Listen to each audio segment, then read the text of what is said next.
Hey guys, welcome back to my channel. In today's video, I'm going to show you why your DHgate account got restricted. Here's your DHgate account suddenly been restricted. Don't worry, in this video I will explain why it happened and how you can fix it quickly in 2025. Here are several common reasons why DHgate may restricted an account. Unusual login activity. If you log in from a new device, a different country or using a VPN, DHgate may flag your account for security reasons.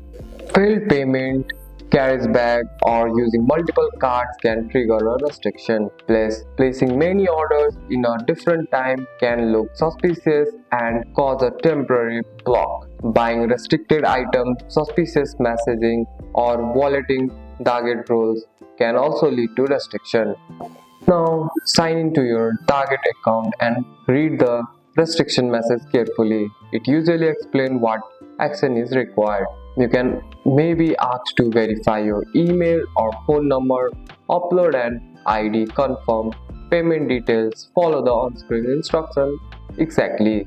If the restriction is not clear, contact support directly through the app or a website. Explain the issue politely and provide a document they require.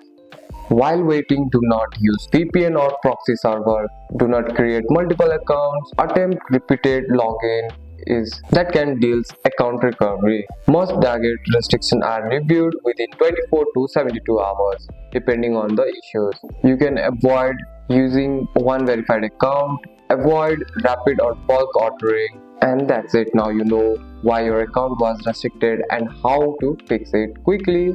That's all for today's video, guys. If you found this video helpful, drop a like and subscribe for more videos. Thanks for watching. See you in the next one.